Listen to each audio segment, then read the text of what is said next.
എനിക്കൊന്ന് coffee house മാറ്റണം എന്നുള്ളൊരു പ്രപ്പോസൽ കൊടുക്കണം എന്നുള്ളൊരു കാര്യം ഉണ്ടായിരുന്നു. പിന്നെ മാനുമീൻ വീതി, പിന്നെ 3 ചാല മാർക്കറ്റ്. അപ്പോൾ ഈ 3 കാര്യം എനിക്കൊന്ന് പ്രപ്പോസൽ കൊടുക്കണം എന്നൊക്കെ ഉള്ള ഒരു തോട്ട് ഡിസ്കഷനൊക്കെ നടക്കുന്നുണ്ടായിരുന്നു. അപ്പോൾ അങ്ങനെ പ്രത്യേകിച്ച് പറയാനൊന്നുമില്ല, അത് അല്ലേ? ഉണ്ട്, ഇഷ്ടം പോലെ ഉണ്ട്. അതാണ് സംഭവം. വിഷൻ സെറ്റ് ചെയ്താൽ മാത്രമേ നമുക്ക് ആ വോളിയൂംസോ അല്ലെങ്കിൽ അതിലോട്ട് വർക്ക് ചെയ്യാൻ പറ്റത്തുള്ളൂ. വിഷൻസ് ഇല്ലാണ്ട് നമ്മൾ പണി മാത്രം ചെയ്തുകൊണ്ടിരുന്നു കഴിഞ്ഞാൽ പണി മാത്രം അവസാനം വരെയും ചെയ്തുകൊണ്ടിരിക്കും. ഒരു 80% ഓഫ് അവർ ലൈഫ് ടൈമും ഏതെങ്കിലുമൊക്കെ ബിൽഡിങ്ങുകളുമായിട്ട് അസോസിയേറ്റ് ചെയ്തായിരിക്കും നമ്മൾ ചെയ്യുന്നത്. ഒന്നുകിൽ നമ്മുടെ ഓഫീസസ്, അല്ലെങ്കിൽ വീടുകൾ, അല്ലെങ്കിൽ നമ്മൾ ഉപയോഗിക്കുന്ന എന്തെങ്കിലും സ്ഥാപനങ്ങളാവാം. ഇത്രയും സാധനങ്ങൾ നമ്മൾ ലൈഫിൻ്റെ 80% അസോസിയേറ്റ് ചെയ്ത് ആർക്കിടെക്ചർ ഉണ്ടെങ്കിൽ പോലും നമ്മളുടെ നാട്ടിൽ ഒരു ആർക്കിടെക്ചറൽ അവയർനെസ് ഭയങ്കര കുറവാണ്.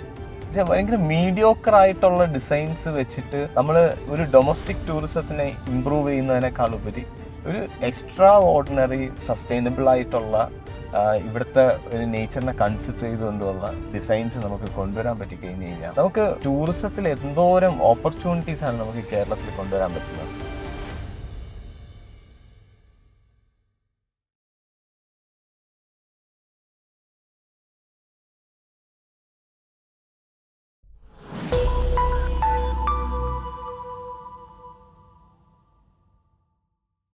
ഒരു മാസത്തിൽ എത്ര ട്രാവലാണ് ഇപ്പം അബ്രാൻ്റെ ഒരു ആവറേജ്?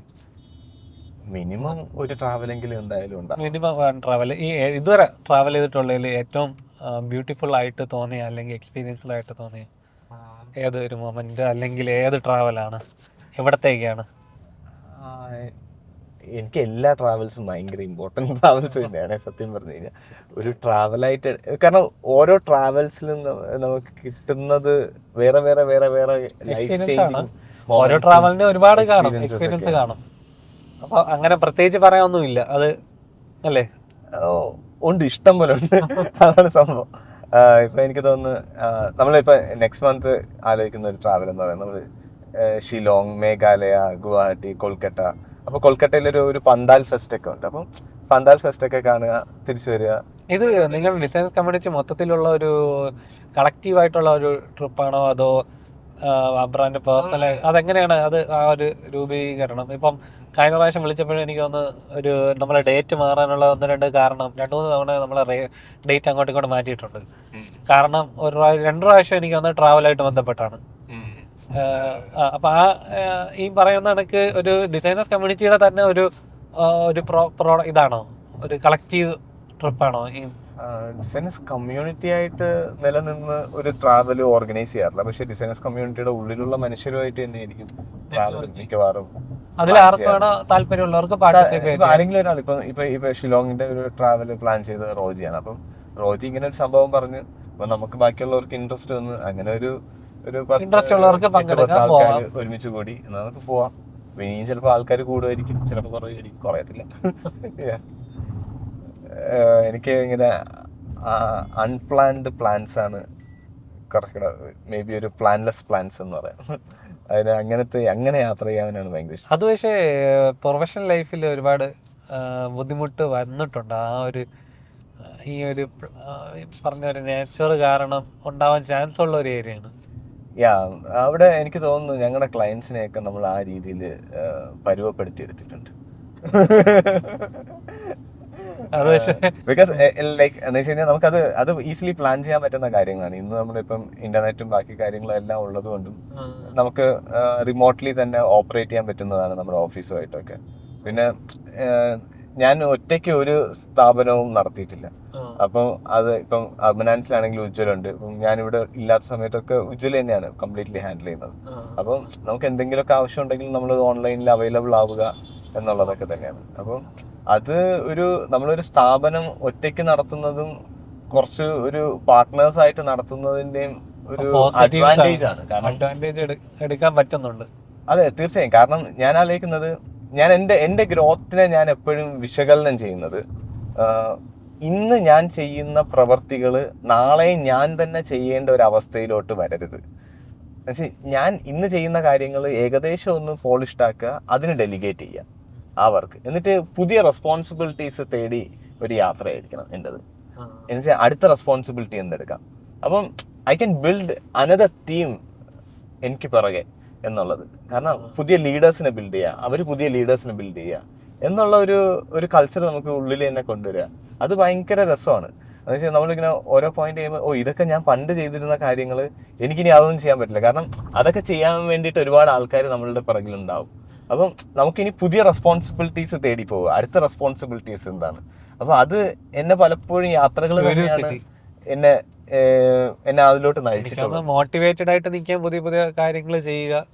എക്സാക്ട്ലി. കാരണം നമ്മുടെ എക്സൈറ്റ്മെന്റ്, ക്യൂരിയോസിറ്റിയും നമ്മളുടെ ഗ്രോത്തിന് വളരെ ഇമ്പോർട്ടന്റ് ആണ്. അല്ലെ എന്ന് വെച്ച് കഴിഞ്ഞാൽ ഒരു എക്സൈറ്റ്മെന്റ് എന്ന് പറഞ്ഞാൽ ആവേശകരമായിട്ടുള്ളതും കൗതുകകരമായിട്ടും നമ്മളെ മൈൻഡ് സെറ്റ് എപ്പോഴും നിലനിർത്തുക എന്ന് പറയുന്നത്. ഇതും ഫിനാൻസ് ആയിട്ട് കണക്ട് ചെയ്യാൻ പറ്റുവാണെങ്കിൽ എത്രത്തോളം ഇപ്പം ഒരു ബിസിനസ്സിൽ ഒരു ചൊല്ലാണ്, നമ്മൾ എത്രത്തോളം ക്യൂരിയസ് ആയിട്ട് നിൽക്കുമോ അത്രത്തോളം ഫിനാൻഷ്യലി ഡൗൺ ആവാൻ ചാൻസ് ഉണ്ടെന്നുള്ളത്. നമ്മൾ ബോറിംഗ് ആയിട്ടുള്ള കാര്യങ്ങൾ ചെയ്തുകൊണ്ടിരിക്കുമ്പോഴായിരിക്കും ഫിനാൻഷ്യലി കുറച്ചും കൂടെ സ്റ്റേബിൾ ആവും, കാരണം വളരും എന്നുള്ള രീതിയിൽ പറയുന്നത്. അതിന് എങ്ങനെ ബാലൻസ് ചെയ്യാൻ പറ്റും? ആ ഒരു ഫിനാൻഷ്യലി ക്രൈസിസ് വരാറുണ്ടോ പലപ്പോഴും? ഫിനാൻഷ്യൽ ക്രൈസിസ് എന്ന് പറഞ്ഞു കഴിഞ്ഞാൽ ഇപ്പം നമ്മളിപ്പോൾ ഇപ്പോൾ സക്സസ്ഫുൾ അല്ലെങ്കിൽ ഫിനാൻഷ്യലി സക്സസ്ഫുൾ എന്നൊക്കെ പറയുന്ന ആൾക്കാരും ഇപ്പം ഫിനാൻഷ്യലി സക്സസ്ഫുൾ അല്ലാത്ത ആൾക്കാർ എന്ന് പറയുന്നുണ്ടെങ്കിലും ഇവർക്ക് എല്ലാവർക്കും കിട്ടുന്ന സമയങ്ങൾ എന്ന് പറയുന്നത് സെയിം തന്നെയാണ്. അപ്പം ചെയ്യുന്ന പ്രവൃത്തികളും ചിലപ്പോൾ സെയിം തന്നെ ആയിരിക്കാം. ക്ലയൻസിനെ കാണുന്നുണ്ടാവും, ക്ലയൻസിനെ മീറ്റ് ചെയ്യുന്നുണ്ടാവും, ചിലപ്പോൾ ഫുഡ് കഴിക്കുന്നുണ്ടാവും. പക്ഷെ ഇവിടെ ഉള്ള വളരെ വ്യത്യസ്തം എന്ന് പറയുന്നത് ഇവരുടെ മൈൻഡ് സെറ്റാണ്. എന്ന് പറഞ്ഞു കഴിഞ്ഞാൽ നമുക്ക് എത്രത്തോളം തോട്ടുകളെ കോംപ്രിഹെൻസ് ചെയ്യാൻ പറ്റുന്നുണ്ടെന്നുള്ളത്. വെച്ചാൽ അവർ ചെയ്യുന്ന മീറ്റിംഗ്സ് സെയിം ആയിരിക്കും, പക്ഷെ അവർക്ക് കുറച്ചും കൂടെ വലുതായിട്ട് പല കാര്യങ്ങളെയും കാണാൻ പറ്റുന്നുണ്ടാവും. ഇപ്പം നമുക്ക് അതിന്റെ വോളിയംസ് നമുക്ക് വർക്ക്ഔട്ട് ചെയ്യാൻ പറ്റുന്നുണ്ടാവും. അപ്പോൾ ഇതിന് ശരിക്കും പറഞ്ഞു കഴിഞ്ഞാൽ യാത്ര ഭയങ്കര എത്രത്തോളം റിലാക്സ്ഡ് ആയിരിക്കുക എന്ന് പറയുന്നത് നമ്മൾ പൈസ ഉണ്ടാക്കുന്നതിൽ വളരെ ഇമ്പോർട്ടൻ്റ് ആണ്. റിലാക്സ്ഡ് ആയിട്ട് ഇല്ലെങ്കിൽ നമുക്ക് മറ്റേ ഓട്ടോ ആയിരിക്കും, ഓടുക ഓടുക ഓടുക എന്നുള്ളത് മാത്രമാണ് ഒരു മോട്ടിവേഷൻ ലൈഫിൽ. ഇപ്പൊ ഓരോരുത്തരുടെയും പർപ്പസും കൂടെ എനിക്കൊന്ന് അനുസരിച്ചിരിക്കും. കാരണം എന്ന് വെച്ചാൽ നമ്മൾ വിഷൻ സെറ്റ് ചെയ്താൽ മാത്രമേ നമുക്ക് ആ വോളിയംസോ അല്ലെങ്കിൽ അതിലോട്ട് വർക്ക് ചെയ്യാൻ പറ്റത്തുള്ളൂ. വിഷൻസ് ഇല്ലാണ്ട് നമ്മൾ പണി മാത്രം ചെയ്തുകൊണ്ടിരുന്നു കഴിഞ്ഞാൽ പണി മാത്രം അവസാനം വരെയും ചെയ്തുകൊണ്ടിരിക്കേണ്ടി വരും. ഇൻ ബിറ്റ്വീൻ ആ വിഷൻ സെറ്റിംഗ് ഭയങ്കര ഇമ്പോർട്ടൻ്റ് ആയിട്ട് തന്നെയാണ് ഞാൻ മനസ്സിലാക്കുന്നത്. ഓക്കെ, ഈ ഫിനാൻസ് എവിടെയെങ്കിലും ഒരു ബിസിനസ്സിൽ ഒരു ഫിനാൻഷ്യൽ ടേംസിൽ ക്യാഷ് ഫ്ലോയുടെ ഒരു ബിസിനസ്സിൻ്റെ ഏറ്റവും ഇമ്പോർട്ടൻറ്റ് ഫാക്ടറാണ് ക്യാഷ് ഫ്ലോ. ഈ ക്യാഷ് ഫ്ലോയുടെ ഇഷ്യൂ കാരണം എപ്പോഴെങ്കിലും വിട്ടുപോയിട്ടുള്ള പ്രൊജക്റ്റോ മാറ്റി വയ്ക്കേണ്ടി വന്നിട്ടുള്ള സിറ്റുവേഷൻസ് ഉണ്ടായിട്ടുണ്ടോ? ക്യാഷ് ഫ്ലോയില് ഇപ്പം അത് ഉണ്ടായിട്ടുണ്ട് ശരിക്കും പറഞ്ഞു കഴിഞ്ഞാൽ. കാരണം എന്ന് വെച്ച് കഴിഞ്ഞാൽ നമ്മൾ പലപ്പോഴും നമ്മളുടെ ആഗ്രഹങ്ങൾ ഇങ്ങനെ ഓരോ ദിവസങ്ങൾ കഴിയുന്തോറും കൂടിക്കൊണ്ടിരിക്കുന്നതേ ഉള്ളൂ. അപ്പം പുതിയ പുതിയ ആഗ്രഹങ്ങൾക്ക് വേണ്ടിയിട്ട് പുതിയ പുതിയ കാശുകൾ വേണം. അപ്പം നമ്മൾ പുതിയ പുതിയ കാശ് ഉണ്ടാക്കാൻ വേണ്ടി ഏതെങ്കിലും ഡ്രീം പ്രോജക്റ്റ് ആയിട്ട് തോന്നി പക്ഷേ ഒരു ക്യാഷിന്റെ അഭാവം കൊണ്ട് ഈ വന്നത് കൊണ്ട് മാറ്റി വയ്ക്കപ്പെട്ട എന്തെങ്കിലും ഒരു ഇല്ല? ഫോർ എക്സാമ്പിൾ നമ്മളിപ്പോൾ ഡിസൈനേഴ്സ് കമ്മ്യൂണിറ്റി ആണെങ്കിൽ പോലും നമ്മൾ ഉദ്ദേശിക്കുന്ന ഒരു ലെവൽ ഓഫ് ഗ്രോത്ത് എന്ന് പറയുന്നതിൻ്റെ ഒരു ഫണ്ട് എന്ന് പറയുന്നത് വളരെ കൂടുതൽ തന്നെയാണ്. അപ്പോൾ നമ്മൾ പക്ഷേ അതിനെ മാറ്റി വെച്ചിട്ടില്ല, പക്ഷേ we are still working for that. അത് വരിക വന്നു ചേരും എന്നുള്ളത് തന്നെയാണ് നമ്മളുടെ വിശ്വാസം. അങ്ങനെ ഒരു സിറ്റുവേഷൻ വന്നിട്ടില്ല. അതെന്തോ നമ്മൾ ക്രാക്ക് ചെയ്യേണ്ടതായിട്ടുണ്ട് എന്ന് മാത്രമേ തോന്നിയിട്ടുള്ളൂ. നമ്മളത് ഇങ്ങനെ മാറ്റി വെക്കേണ്ടതായിട്ടുള്ള ഒരു അവസ്ഥയിലോട്ട് വന്നിട്ടില്ല ഇതുവരെ സോഫാർ. പിന്നെ ഈ ആർക്കിടെക്റ്റ് ആണെന്ന് ഉള്ള ഒരു കോൺസെപ്റ്റ്, ആർക്കിടെക്റ്റും ആണ് ബേസിക്കലി പ്രൊഫഷൻ എന്താണെന്ന് ചോദിച്ചു കഴിഞ്ഞാൽ അബ്രാർ ആർക്കിടെക്റ്റ് ആണ്. ഒരു ഈ കേരളത്തിലെ ഒരു നമ്മുടെ സിറ്റുവേഷന് പറ്റിയ തരത്തിലുള്ള ഒരു വീട്, അതുപോലെ തന്നെ ഫിനാൻഷ്യലി നമുക്ക് എലിജിബിൾ ആയിട്ടുള്ള ഫീസിബിൾ ആയിട്ടുള്ള രീതിയിലുള്ള ഒരു വീട് എന്നുള്ളത് പറയുമ്പം ഏത് കോൺസെപ്റ്റിലോട്ടുള്ള ഒരു വീടായിരിക്കും സജസ്റ്റ് ചെയ്യുന്നത്? സജസ്റ്റ് ചെയ്യുന്നത് രണ്ട് രീതിയുണ്ട്, ഒന്ന് വെതറും, രണ്ട് ഈ പറയുന്ന ഫീസിബിൾ ആയിട്ടുള്ളത്. ഞാൻ അതിലോട്ട് എത്തുന്നതിന് മുമ്പ് ഒരു സംഭവത്തെക്കുറിച്ചൊരു സംഭവം പറയാം. അതായത് നമ്മളുടെ ലൈഫിൻ്റെ ഒരു 80% ഓഫ് അവർ ലൈഫ് ടൈമും നമ്മൾ ഏതെങ്കിലുമൊക്കെ ബിൽഡിങ്ങുകളുമായിട്ട് അസോസിയേറ്റ് ചെയ്തായിരിക്കും നമ്മൾ ജീവിക്കുന്നത്. ഒന്നുകിൽ നമ്മുടെ ഓഫീസസ്, അല്ലെങ്കിൽ വീടുകൾ, അല്ലെങ്കിൽ നമ്മൾ ഉപയോഗിക്കുന്ന എന്തെങ്കിലും സ്ഥാപനങ്ങളാവാം. അപ്പം ഈ ഇത്രയും സാധനങ്ങൾ നമ്മൾ ലൈഫിൻ്റെ 80% അസോസിയേറ്റ് ചെയ്ത് ആർക്കിടെക്ചർ ഉണ്ടെങ്കിൽ പോലും നമ്മളുടെ നാട്ടിൽ ഒരു ആർക്കിടെക്ചറൽ അവയർനെസ് ഭയങ്കര കുറവാണ്. അപ്പോൾ അത് കാരണം ടേസ്റ്റ് എന്ന് പറഞ്ഞു കഴിഞ്ഞാൽ നമ്മളുടെ വെതറിന് ചേർന്നതാണോ, അല്ലെങ്കിൽ നമ്മളുടെ കോണ്ടെക്സ്റ്റലി അത് എത്രത്തോളം ആപ്ലിക്കബിൾ ആണ് എന്നുള്ളതൊന്നും നമുക്കങ്ങനെ ചിന്തിക്കാനുള്ള ഒരു മൈൻഡ് നമ്മൾ ഇതുവരെ ഡെവലപ്പ് ചെയ്തെടുത്തിട്ടില്ല. ആക്ച്വലി അത് വരണം എന്നുള്ളത് തന്നെയാണ് ആഗ്രഹം. അപ്പം നമ്മളുടെ നാട്ടിൽ എന്താണ് എന്ന് ചോദിക്കുവാണെങ്കിൽ, ഒരു വീടിന് എന്ന് പറയുന്നത് സംബന്ധിച്ചിടത്തോളം ഒരു ഡെഡ് ഇൻവെസ്റ്റ്മെൻ്റ് ആയിട്ട് തന്നെയാണ് ഞാനും കാണുന്നത്. കാരണം നമ്മളുടെ നാട്ടിലാണ് ഏറ്റവും കൂടുതൽ വീടിന് വേണ്ടിയിട്ട് ആൾക്കാർ ഫണ്ട് ചിലവാക്കുന്നത്. നമ്മുടെ ഒരു ഫുള്ളി എനിക്ക് തോന്നുന്നു നമുക്ക് ഇല്ലാത്ത പൈസ ലോൺ എടുത്തൊക്കെ വെക്കുന്ന അതിൽ പെർസ്പെക്റ്റീവ് ഉണ്ട്. പക്ഷെ ഇതില് നമ്മളിപ്പോ ഈ ഭയങ്കര റീസെന്റ് ആയിട്ട് കാണുന്ന ഒരു കൾച്ചറൽ ഷിഫ്റ്റ് വന്നിട്ടുണ്ട്. ആൾക്കാർ ഭയങ്കര ക്വാളിറ്റി റെസിഡൻസ് പണിയുന്നുണ്ട്. പക്ഷെ അവര് അതിനെ തന്നെ എങ്ങനെ റവന്യൂ ജനറേറ്റ് ചെയ്യാൻ പറ്റുന്നുള്ള ഒരു സാധനം കൂടെ നമ്മുടെ ക്ലയൻസ് കാണുന്നുണ്ട്. എന്ന് വെച്ച് കഴിഞ്ഞാൽ നമ്മുടെ ടൂറിസം പൊട്ടൻഷ്യൽ ഏരിയയാണ് കേരള എന്ന് പറയുന്നത്. വളരെ എക്സോട്ടിക് ആയിട്ടുള്ള നല്ലൊരു ക്ലൈമറ്റും നല്ലൊരു അറ്റ്മോസ്ഫിയറും ഉള്ള ഒരു ഏരിയയാണ്. അപ്പോൾ അതിനെ എത്രത്തോളം നമുക്ക് ടാപ്പിൻ ചെയ്യാം, അതിന് അപ്പം വെളിയിൽ നിന്നൊക്കെ ആൾക്കാർ വരുവാണെങ്കിൽ അവരെ ഇങ്ങനെയൊക്കെ അക്കോമഡേറ്റ് ചെയ്യാൻ പറ്റുന്ന ഒരു സംഭവം ഇപ്പം പല സ്പേസസ് ഡിസൈൻ ചെയ്യുമ്പോഴും ആൾക്കാർ ചിന്തിക്കുന്നുണ്ട്. എന്ന് വെച്ചാൽ പണ്ട് എന്താ വെച്ചാൽ എനിക്ക് തോന്നുന്നു ഒരു 2500 സ്ക്വയർ ഫീറ്റ് അല്ലെങ്കിൽ ഒരു 4000 സ്ക്വയർ ഫീറ്റ് ഒരു 4 BHK അല്ലെങ്കിൽ 5 BHK 6 BHK എന്ന് പറയുന്നതിനപ്പുറം എനിക്ക് ഇന്ന ക്വാളിറ്റി ഓഫ് ലിവിങ് എനിക്ക് ഇവിടെ വരുമ്പോൾ കിട്ടണം. ഒപ്പം എൻ്റെ ഗസ്റ്റ് വന്നു കഴിഞ്ഞാൽ അവർക്ക് കിട്ടേണ്ട ഒരു ഹോസ്പിറ്റാലിറ്റി ഇങ്ങനെ ആയിരിക്കണം. ഭയങ്കര ഒരു ഹോസ്പിറ്റാലിറ്റി ലൈൻ ഓഫ് തോട്ട്സിൽ അവരുടെ സ്പേസസ് അവർ മാറ്റാൻ വേണ്ടിയിട്ട് ഇപ്പം എന്നുവെച്ചാൽ അവർക്ക് അതൊരു വാല്യൂ അഡീഷൻ ആയിട്ട് കാണുന്നുണ്ട്. കാരണം എന്ന് വെച്ച് കഴിഞ്ഞാൽ ഇപ്പോൾ നമുക്കിപ്പോൾ നോക്കി കഴിഞ്ഞാൽ മനസ്സിലാവും, നല്ല സ്പേസസ് എയർബിഎൻബിയിലൊക്കെ ആണെങ്കിലും ഡെയിലി റെൻ്റൽ ഇൻകം ആയിട്ട് കിട്ടും, അല്ലെങ്കിൽ മന്ത്ലി ആയിട്ടാണെങ്കിലും നമുക്ക് വർക്കൗട്ട് ചെയ്യാം.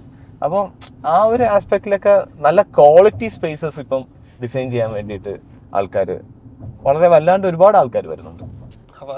അപ്പൊ ഈ പറയുന്ന ഒരു സജഷൻ എന്ന് പറയുന്നത് ഒരു പർട്ടിക്കുലർ ആയിട്ട് എന്തെങ്കിലും വരുമോ നമ്മുടെ കേരള? കാരണം ഒരു സാധാരണക്കാരന് ഇപ്പം ഡെഡ് ഇൻവെസ്റ്റ്മെന്റ് ആണോ അതെന്നുള്ളത് വലിയൊരു ഡിബേറ്റബിൾ ടോപ്പിക്കാണ്. പക്ഷെ ഒരു സാധാരണക്കാരനെ സംബന്ധിച്ച ഒരു സ്വപ്നമാണ് വീടെന്ന് പറയുന്നത്. അവർക്ക് ഫിനാൻഷ്യൽ ലയബിലിറ്റീസിനെ കാട്ടി അവർ നോക്കുന്ന ഒരു ഡ്രീം ആയിട്ടാണ്. അപ്പൊ അവർക്ക് വെക്കുമ്പം ഏറ്റവും ഫീസിബിൾ ആയിട്ട് കേരളത്തിന്റെ ഒരു കാലാവസ്ഥയ്ക്ക് ഏത് തരത്തിലുള്ളത് ചൂസ് ചെയ്യാനാണ് ഒപ്പീനിയൻ, അഭിപ്രായം?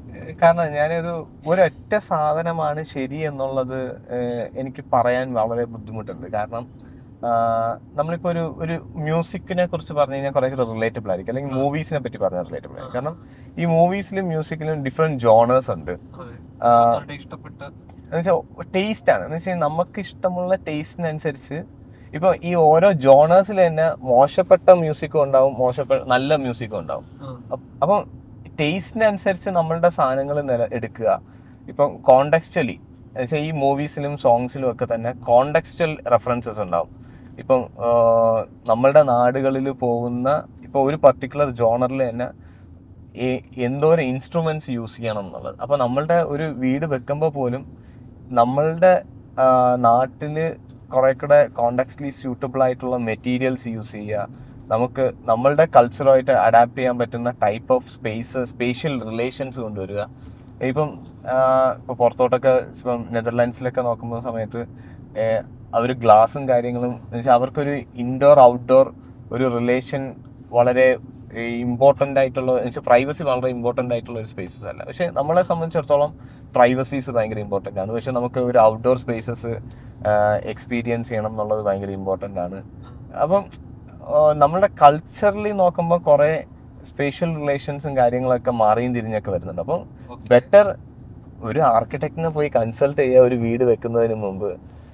പക്ഷെ കൺസൾട്ട് ചെയ്യുന്നതിന് മുമ്പും നിങ്ങൾക്കൊരു ധാരണ വേണം നിങ്ങൾ എന്ത് തരം സ്പേസ് ആണ് വേണ്ടതെന്നുള്ളത്. പക്ഷെ നമ്മൾ ഇന്നുണ്ടാക്കുന്ന സ്പേസ് ആയിരിക്കും നാളെ ആ സ്പേസ് ആയിരിക്കും നമ്മളെ നാളെ മോൾഡ് ചെയ്യാൻ പോകുന്നത്. അപ്പം നമ്മളുടെ വിഷനുമായിട്ട് അലൈൻഡ് ആവുന്ന തരം ഒരു സ്പേസ് ആയിരിക്കണം എന്നുള്ളത്. അപ്പം ആ വിഷൻ ഉണ്ടാക്കുന്നത് ഭയങ്കര ഇമ്പോർട്ടൻ്റ് ആണ്. അപ്പോൾ അതിലൊക്കെ ഒരു ആർക്കിടെക്റ്റിന് ഹെൽപ്പ് ചെയ്യാൻ പറ്റി കഴിഞ്ഞ് കഴിഞ്ഞാൽ ആ സ്പേസും ഒരു ടൈംലെസ് സ്പേസസ് ആയിട്ട് മാറ്റുക എന്നുള്ളത്. ഒരു 5 വർഷത്തേക്ക് വേണ്ടിയിട്ട് ട്രെൻഡ് നോക്കിപ്പോയി ആ 5 വർഷം കഴിയുമ്പോൾ മാറുന്നതിനേക്കാൾ ഉപരി വളരെ ടൈംലെസ് ആയിട്ടുള്ളതും നെക്സ്റ്റ് സ്റ്റൈൽസിനെ അഡാപ്റ്റ് ചെയ്യാൻ പറ്റുന്നതുമായിട്ടൊക്കെ ഉള്ള ഒരു വീടുകൾ ഉണ്ടാക്കുവാണെങ്കിൽ നല്ല രസമായിരിക്കും.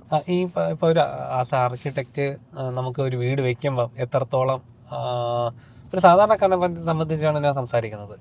അവർക്ക് എത്ര രൂപ വരെ മുടക്കുന്നതിൽ കുഴപ്പമില്ല എന്നാണ് അബ്രാൻ്റെ ഒരു പേഴ്സണൽ ഒപ്പീനിയൻ. അതായത് ഓരോരുത്തരുടെയും സംബന്ധിച്ച് ഓരോ വരുമാനം അനുസരിച്ച് അത് മാറാം. പക്ഷെ ഒരു മിഡിൽ ക്ലാസ് ഫാമിലിക്ക് ഞാനങ്ങനെ ഒരു നമ്പറിന്റെ കണക്ക് ഞാൻ ഇതുവരെ അങ്ങനെ വർക്ക് ചെയ്തിട്ട് ചെയ്യാറില്ല. നമ്മള് അവരോട് ചോദിക്കാറില്ല. അല്ല, പൈസ ഇത്രയും മുടക്കണം എന്നുള്ളത് നമ്മൾ പറയാറില്ല. അവർക്ക് എത്രയാണ് അവരുടെ ഒരു അഫോർഡബിലിറ്റി നോക്കിയിട്ട് നമ്മള് അതിനനുസരിച്ച് ഡിസൈൻ ചെയ്യാറാണ് പതിവ്. ഓക്കെ, അത് അല്ല, എപ്പോഴെങ്കിലും അങ്ങനെ തോന്നിയിട്ടുണ്ടോ? അതൊരു ക്ലയന്റ് ഒരു സാധാരണക്കാരനായിരിക്കും, പക്ഷെ അവന് ഒരുപാട് സ്വപ്നങ്ങൾ കാണും. അങ്ങനെ ഒരാൾ വരുന്നത്, അപ്പോൾ അവന് അത് താങ്ങൂല എന്നുള്ളത്. കാരണം പലപ്പോഴും പറ്റുന്ന വീട് വെക്കുമ്പം പറ്റുന്ന ഒരു കാര്യം എന്ന് പറഞ്ഞാൽ, എൻ്റെ മനസ്സിലെ ബഡ്ജറ്റ് എന്ന് പറയുന്ന ഒരു ഫോർ എക്സാമ്പിൾ പറയുകയാണെങ്കിൽ 50 ലക്ഷമായിരിക്കും. പക്ഷേ ഈ വീടിനുള്ള ഒരു പ്രശ്നം എന്ന് പറയുന്നത്, നമ്മൾ ചെയ്യുമ്പം ചെയ്ത് നല്ലത് ചെയ്യണമെന്ന് പറഞ്ഞ് അങ്ങ് പോകും. പക്ഷെ അത് ചെയ്ത് തീരുമ്പോൾ 75 ലക്ഷമാണ്. നമ്മൾ ബഡ്ജറ്റ് തന്നെ 50 ലക്ഷം എന്ന് പറയുന്നത് കടവും ബാക്കിയുള്ളതും എല്ലാം വെച്ചിട്ടായിരിക്കും ഈ 50 ലക്ഷം ബഡ്ജറ്റ് ചെയ്യണത്. അതൊരു ക്ലയൻറ്റിൻ്റെ ആ ബുദ്ധിമുട്ട് പാസ് ആർക്കിടെക്റ്റ് ഫേസ് ചെയ്തിട്ടുണ്ടാവും. ഓഫ് കോഴ്സ് അവരുടെ ടെൻഷൻ. കാരണം ഇപ്പം എൻ്റെ പണ്ടൊക്കെ ഇനിഷ്യലി നമ്മൾ ചെയ്തുകൊണ്ടിരുന്ന സമയത്തൊക്കെ നമ്മൾ ഈ ബഡ്ജറ്റിന് എക്സീഡഡ് ആയി പോകുന്ന ഒരു അവസ്ഥകൾ വന്നിട്ടുണ്ട്. പക്ഷെ ഇപ്പം നമ്മളെ സംബന്ധിച്ചിടത്തോളം നമ്മളൊരു ഡിസൈൻ ചെയ്ത് കഴിഞ്ഞാൽ ആ ഡിസൈൻ കീ ഹാൻഡ് ഓവർ ചെയ്യുന്നത് വരെയുള്ള എന്തൊക്കെ ചെലവുകൾ വരുന്നോ ആ ചെലവുകളൊക്കെ നമ്മൾ ഫോഴ്സി ചെയ്യാൻ വേണ്ടിയിട്ടുള്ള ടൂൾസ് നമുക്ക് അവൈലബിൾ ആണ്. അപ്പം അതിന് ഒരു റഫ് ബഡ്ജറ്റിനപ്പുറം ഒരു ഫെയർ ആയിട്ടുള്ള ഒരു ബഡ്ജറ്റ് ക്രിയേറ്റ് ചെയ്യുക, ഒരു ഫെയർ എസ്റ്റിമേഷൻ ക്രിയേറ്റ് ചെയ്യുക, എന്നിട്ട് തുടങ്ങുക. അപ്പം അത് നമുക്ക് അതെ. കാരണം എന്ന് വെച്ച് കഴിഞ്ഞാൽ പലപ്പോഴും ആർക്കിടെക്ട്സിന്റെ അതിൻ്റെ സേവനം ഇല്ലാണ്ട് ചെയ്യുന്ന അവസ്ഥയിൽ ഒരുപാട് നഷ്ടങ്ങൾ പലപ്പോഴും വരാറുണ്ട്. വെച്ചാൽ ഒന്ന് പ്രോപ്പർ പ്ലാൻഡ് ആവില്ല. അപ്പം ചെയ്തുകൊണ്ടിരിക്കുമ്പോഴായിരിക്കും ഇതല്ലേ എനിക്ക് വേണ്ടത്, മറ്റതാണ് വേണ്ടിയിരുന്നത് എന്നുള്ളത് ചിന്തിക്കുന്നത്. കാരണം അത്രയും വിഷ്വലൈസേഷൻ പവർ ചിലപ്പോൾ ഒരു ആർക്കിടെക്ചറൽ പ്രാക്ടീസ് ചെയ്യാത്ത ഒരാൾക്ക് കിട്ടണം എന്നില്ല. അപ്പോൾ ഒരു ആർക്കിടെക്ചറൽ പ്രാക്ടീസിൽ നിൽക്കുന്ന ഒരാൾക്ക് അവരുടെ ഡ്രീമിനെ കുറെ കൂടെ വിഷ്വലൈസ് ചെയ്യാൻ പറ്റും. അതിലെന്തൊക്കെ മാറ്റങ്ങൾ ആ വിഷ്വലൈസേഷനിൽ ഇന്ന സാധനങ്ങൾ ചിലപ്പം സ്യൂട്ടബിൾ അല്ലാന്ന് തോന്നാം, ആപ്റ്റ് അല്ലാന്ന് തോന്നാം. അപ്പോൾ അതിന് നമുക്ക് മാറ്റങ്ങൾ വരുത്താം. അവിടെ തന്നെ ഈ കോസ്റ്റ്, അതായത് മിക്കവരും ആർക്കിടെക്ചറിൽ പോകാത്തതിൻ്റെ മെയിൻ റീസൺ എന്ന് പറയുന്നത് ഫീസ് തന്നെയാണ്. അവർക്ക് കൊടുക്കുന്ന ഒരു ഫീസ് എന്ന് പറയുന്നത് അവരൊരു വേസ്റ്റ് ആയിട്ടാണ് അത് കണക്കാക്കുന്നത്. വേസ്റ്റ് ഇൻ ദ സെൻസ് അവർക്ക് ആ പൈസയ്ക്ക് അവർക്ക് വേറെ എന്തെങ്കിലും ചെയ്യാം എന്നുള്ളൊരു ആറ്റിറ്റ്യൂഡാണ് മോസ്റ്റ്ലി വരുന്നത്. പക്ഷേ ഈ പറഞ്ഞ ഒരു ഇമ്പാക്റ്റ് അവർക്ക് ഒരു നോമിനൽ, അതായത് ഓപ്പർച്യൂണിറ്റി കോസ്റ്റോ സംതിങ് അവിടെ ഒരു ലോസ് ഉണ്ടാവുകയാണ് അവർക്കറിയാതെ. ഡിസൈൻ ചെയ്യാതെ ചെയ്യുമ്പോൾ ഉണ്ടാവുന്ന അതിനൊരു ഫാക്ടേഴ്സ് ഉണ്ട്. അത് പക്ഷേ കൺസിഡർ ചെയ്യാനുള്ള ഒരു എഡ്യൂക്കേഷൻ ചെയ്യണം അല്ലേ? അത് എഡ്യൂക്കേഷൻ ആയാലും അത് പറ്റത്തുള്ളൂ, അല്ലെങ്കിൽ അവർ തിരിച്ചറിയത്തില്ല. പക്ഷെ ഇപ്പോഴത്തെ തലമുറ എനിക്കൊന്ന് ഒരുപാട് മാറ്റമുണ്ട്, പഴയതുപോലെ അല്ല. ലൈക്ക് ഇപ്പം ആർക്കിടെക്ചറിൻ്റെ ഇമ്പോർട്ടൻസ് തിരിച്ചറിയുന്നുണ്ട്. അവരുടെ ഈ നേരത്തെ പറഞ്ഞൊരു കൾച്ചർ ഷിഫ്റ്റ്, രണ്ട് രീതിയിൽ കൾച്ചർ ഷിഫ്റ്റ് വരുന്നുണ്ടെന്നാണ് തോന്നുന്നത്. ഒന്ന് റെന്റൽ പ്രോപ്പർട്ടീസിലോട്ട് മാറുന്ന കൾച്ചർ ഷിഫ്റ്റ് നടക്കുന്നുണ്ട്.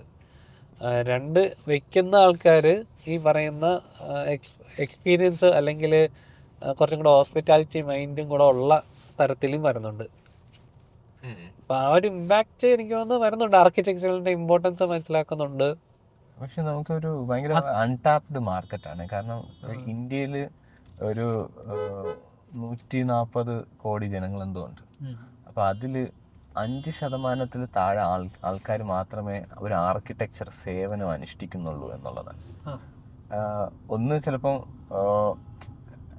ഇപ്പം അതിന് പല കാരണങ്ങളുണ്ടാവാം. ചിലപ്പോൾ affordability one of the reason ആവും. പക്ഷെ എന്നിരുന്നാൽ പോലും നമ്മൾ ആർക്കിടെക്റ്റിനെ ഉൾപ്പെടുത്താൻ പറ്റിക്കഴിഞ്ഞ് കഴിഞ്ഞാൽ നമ്മളുടെ ഇവിടുത്തെ ഒരു ഇൻഫ്രാസ്ട്രക്ചേഴ്സും ബാക്കി കാര്യങ്ങളും അല്ലെങ്കിൽ ആ സ്പേഷ്യൽ എൻവയോൺമെന്റ്സും ഒക്കെ മാറുന്നത് വേറെ തന്നെ രീതിയിലോട്ടാവും.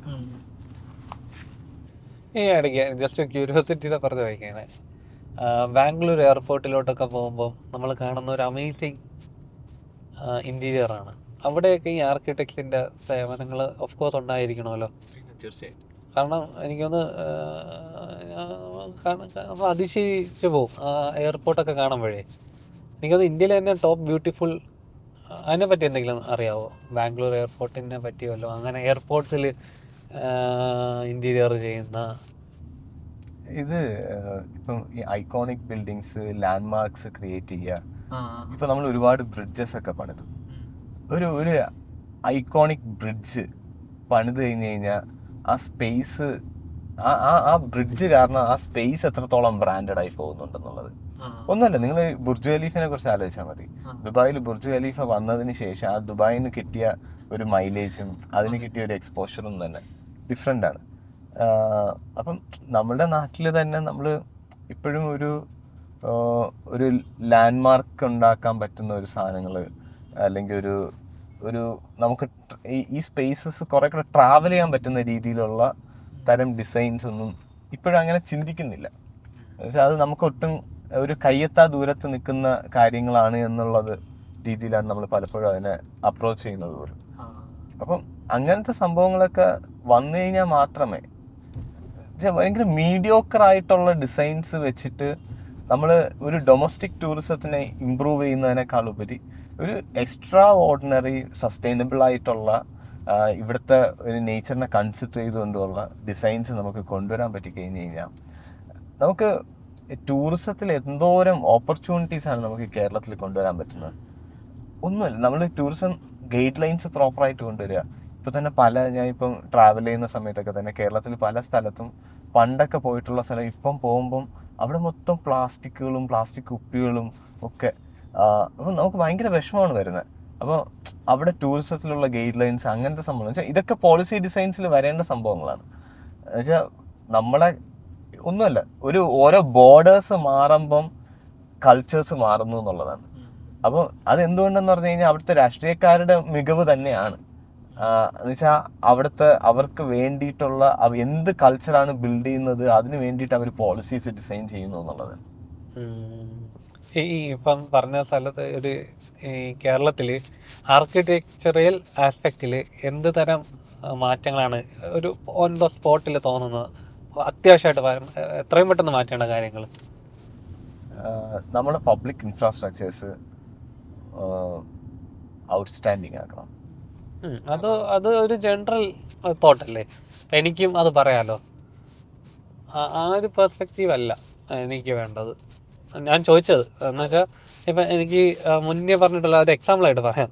എനിക്കൊന്ന് കോഫി ഹൗസ് എനിക്കൊന്ന് നിങ്ങളുടെ ഒരു മാറ്റണം എന്നുള്ളൊരു പ്രപ്പോസൽ കൊടുക്കണം എന്നുള്ളൊരു കാര്യം ഉണ്ടായിരുന്നു. പിന്നെ മാനുമേയം വീതി, പിന്നെ 3 ചാല മാർക്കറ്റ്, ഈ 3 കാര്യം അതുപോലത്തെ ഒരു എക്സാമ്പിൾ. ഇപ്പം ഈ 3 കാര്യം എനിക്കൊന്ന് പലപ്പോഴായിട്ട് അബ്രാർ എനിക്കൊന്ന് പ്രപ്പോസൽ കൊടുത്തിട്ടുണ്ടോ എന്ന് അറിഞ്ഞൂടെ. പ്രപ്പോസൽ കൊടുക്കണം എന്നൊക്കെ ഉള്ള ഒരു തോട്ട് ഡിസ്കഷനൊക്കെ നടക്കുന്നുണ്ടായിരുന്നു അല്ലേ? അതുപോലത്തെ ഒരു എമർജൻസി അല്ല, എത്രയും പെട്ടെന്ന് മാറ്റം വരുത്തിയാൽ കൊള്ളാം എന്നുള്ള രീതിയിൽ ഒരു പ്രോജക്റ്റായിട്ട് റിയലിസ്റ്റിക് ആയിട്ട് എന്തായിരിക്കും? നമ്മുടെ പബ്ലിക് പാർക്കുകളെ കുറിച്ച് പറയാം. നമ്മളുടെ ഇവിടുത്തെ ഏറ്റവും വലിയൊരു ബ്രീത്തിങ് സ്പേസസ് ആണ് പബ്ലിക് പാർക്കുകൾ എന്ന് പറയുന്നത്. ഒരു 10 വർഷം മുമ്പ് തിരുവനന്തപുരത്തുള്ള എല്ലാ പബ്ലിക് പാർക്കുകളിലും നമ്മൾ പോയി വെറുതെ ഇരുന്ന് ചായയൊക്കെ കുടിച്ചിട്ടുണ്ടാവും, നിനക്കും അറിയാം. ഇപ്പം നമ്മൾ തന്നെ പോയിരുന്ന് ചായ കുടിക്കുന്ന സ്ഥലങ്ങളൊക്കെ ഉണ്ടായിട്ടുണ്ട്. ഇന്ന് ആ പാർക്കുകളെല്ലാം മതിൽ കെട്ടി ഗേറ്റ് ഇട്ട് ലോക്ക് ചെയ്ത് വെച്ചേക്കുന്ന സ്ഥലങ്ങളാണ്. എന്ന് പറഞ്ഞു കഴിഞ്ഞാൽ ഈ മതിലുകൾ കെട്ടുക എന്ന് പറയുന്നത് സംബന്ധിച്ചിടത്തോളം ഒരു ഭരണാധികാരിക്ക് അവരുടെ നാട്ടിലെ ജനങ്ങളോട് ട്രസ്റ്റ് ഇല്ല എന്നുള്ളത് ഒട്ടിച്ചു വെക്കുന്നതിന് തുല്യമാണ്. എന്ന് പറഞ്ഞു കഴിഞ്ഞാൽ നമ്മൾ അവരെ അതിലോട്ട് ബിൽഡ് ചെയ്യുന്നതിന് പകരം മതിൽ കെട്ടി അടയ്ക്കുക എന്നുള്ളതാണ് ഒരു സൊല്യൂഷനായിട്ട് കാണുന്നത്.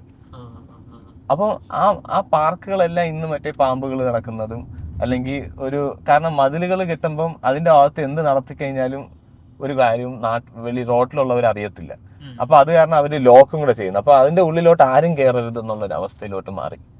മറ്റത് പണ്ട് അവിടെ പോയി വെറുതെ ഇരിക്കുന്നവരും ഒക്കെ ഉണ്ടായിരുന്നു. അപ്പം ഇങ്ങനത്തെ കുറെ ബ്രീത്തിങ് സ്പേസസ് നമുക്ക് ഭയങ്കരമായിട്ട് നഷ്ടപ്പെട്ടു പോകുന്നുണ്ട്. അത് because of the bad design എന്ന് തന്നെ പറയണം. കാരണം അതിന്റെ ഒരു പെർഫോമൻസ്, ആ സ്പേസസിന്റെ പെർഫോമൻസ് നമുക്ക് എന്തെങ്കിലും രീതിയിൽ അളക്കാൻ പറ്റുന്ന ഒരു ചാർട്ട് ഉണ്ടെങ്കിൽ നമുക്ക് ഈ ഇന്ന കാര്യങ്ങളൊക്കെ കുഴപ്പങ്ങളാണ് വരുന്നത് എന്നുള്ളത് നമുക്ക് ഈസിലി പറയാൻ പറ്റും. അത് എന്തെങ്കിലും പ്രൊപ്പോസൽ ആയിട്ടോ മനസ്സിൽ എന്തെങ്കിലും പ്രൊജക്റ്റ് ആയിട്ടോ എന്തെങ്കിലും ഉണ്ടോ? നമ്മളിപ്പോൾ പൈപ്പ് ലൈനിൽ ഉണ്ട്. കാരണം എന്ന് വെച്ച് കഴിഞ്ഞാൽ ഇതൊക്കെ നമ്മളൊരു ഡിസൈൻ ഫെസ്റ്റിവൽ നമ്മൾ പ്ലാൻ ചെയ്യുന്നുണ്ട്. ഡിസൈൻ ഫെസ്റ്റിവൽ ഓളം ഫെസ്റ്റിവലുമായിട്ട് ബന്ധപ്പെട്ടാണോ? അതല്ല, ഇതൊരു ഓളം നമ്മളൊരു ക്രിയേറ്റീവ് ഓണ്ടർപ്രണേഴ്സിന് വേണ്ടി വെക്കുന്ന ഒരു ഫെസ്റ്റിവലാണ്. ഡിസൈൻ ഫെസ്റ്റിവൽ ഒരു design awareness, design literacy build ചെയ്യുന്നതിന് വേണ്ടിയിട്ട് നമ്മൾ ചെയ്യുന്ന ഒരു സംഭവമാണ്. ഓക്കെ, ഇപ്പം ഓളം ഫെസ്റ്റിവൽ അപ്പോൾ ഈ വർഷത്തിന്റെ എപ്പോഴായിരിക്കും? ഇതിന് 2026 ജാൻ ലാസ്റ്റിലായിരിക്കും നമ്മൾ പ്ലാൻ ചെയ്യുന്നത്. ഇത് തമ്മിലുള്ള വേരിയേഷൻ എന്തായിരിക്കും? കറക്റ്റ് എനിക്ക് അത് നമ്മൾ ഫെസ്റ്റിവൽ എന്നുള്ള ഒരു ഇത് വരുമ്പോൾ സെലിബ്രേഷൻ ആണല്ലോ ഉദ്ദേശിക്കണം. നമ്മളിപ്പോൾ ഡിസൈൻ ഫെസ്റ്റിവലിൽ വരുന്ന സമയത്ത് ഡിസൈൻ എക്സ്പോസ് കൊണ്ടുവരിക എന്നുള്ളതുണ്ട്, ഡിസൈൻ കോൺവെർസേഷൻസ് കൊണ്ടുവരിക, completely all about design shows വെക്കുക.